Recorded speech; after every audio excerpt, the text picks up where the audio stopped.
donc, dans la mémoire, une rédemption pour le temps.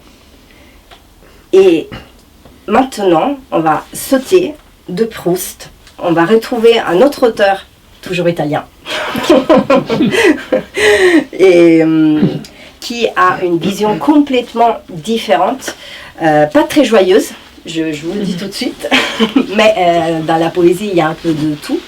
Et Giacomo Leopardi est l'une des figures marquantes du romantisme et eut une grande influence en son temps dans son pays, donc l'Italie, et en Europe. C'est un poète, un philosophe, moraliste et philologue italien.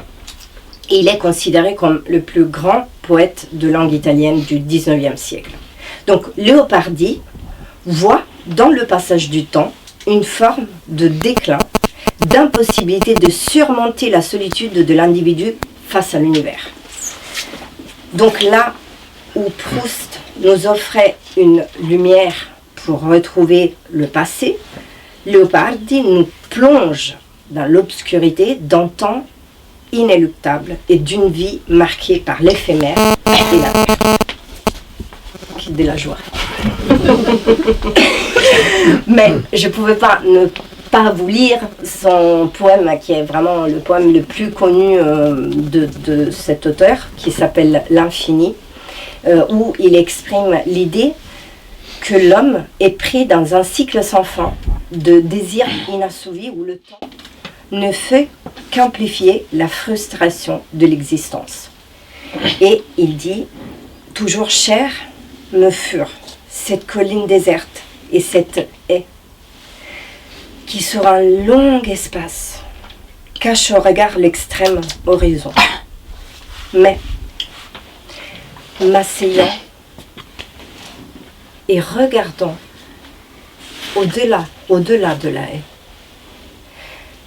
j'imagine d'interminables espaces, des silences surhumains,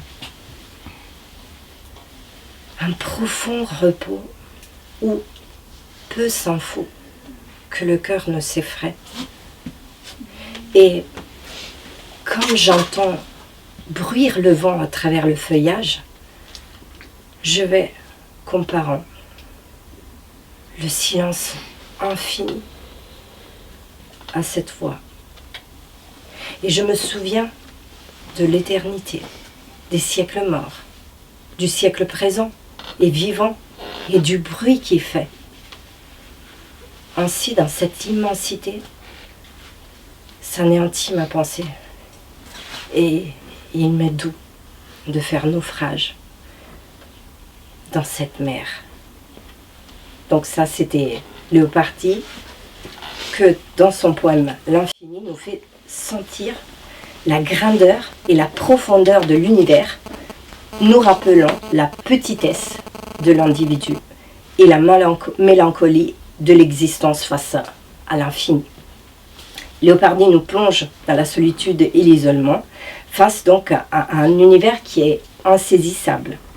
Mais Dante, et là on revient voir mon cher Dante, dans son ascension spirituelle, nous montre au contraire un infini illuminé. Illuminer une infinité de beauté et d'harmonie qui transcende la douleur et la quête sans fin du poète.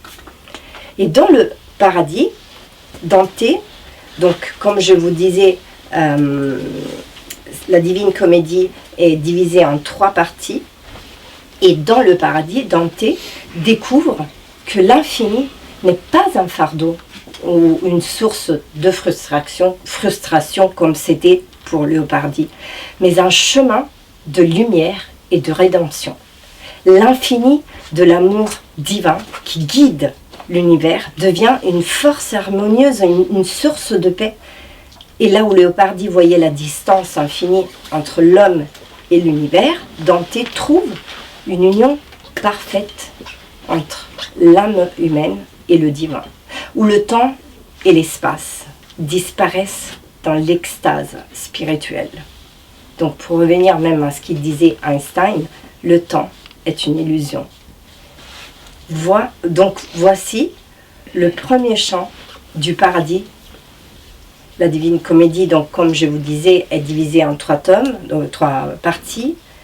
Dante se perd dans une forêt et à un moment donné, il rencontre Virgile qui l'amène et ensemble, ils se trouvent donc d'abord dans l'enfer. Chaque partie est divisée en chants et chaque partie contient 33 chants.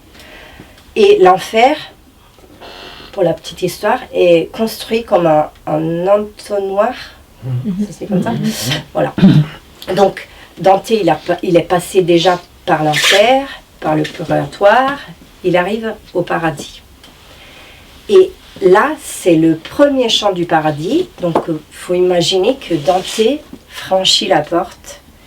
Et ça, c'est vraiment les toutes premières impressions du poète face à ce monde.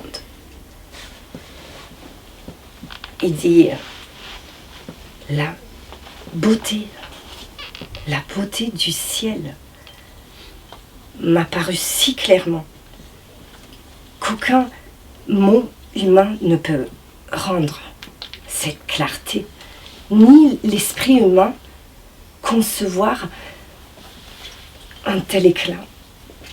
Et comme on réveille la lumière du jour qui chasse les ténèbres de la nuit, affronte les yeux et fait resplendir l'univers, ainsi je vis un éclat si pur et si brillant que je me sentis tout transformé. Et dans ce ciel, dans ce rayon divin, je vis l'immensité de l'amour, comme un soleil immense qui éclaire tout. Et j'ai compris que tout le bien de l'univers vient de cet amour qui mène à la paix, et que ce temps, loin d'être une souffrance, est une route vers la lumière. Et il termine le 33e et dernier chant du paradis et de la Divine Comédie en écrivant ce passage que je trouve magnifique, où il dit « L'imagination manquait maintenant de capacité, mais déjà mon désir et ma volonté étaient satisfaits. Comme une roue qui se déplace dans un mouvement uniforme, par l'amour qui anime le soleil et les autres étoiles. » Donc, à la fin de son voyage, qu'est-ce qu'il comprend? Que l'amour, c'est ce qui anime l'univers. C'est d'une beauté plus. Donc, Dante, tout au long de la Divine Comédie, dépeint les âmes qui ont vécu leur vie en fonction de leurs actions passées. Et son œuvre est marquée par l'idée que chaque moment de la vie a des conséquences. Tout ce qu'on fait a une conséquence. Et que l'âme doit chercher la rédemption ou la justice éternelle.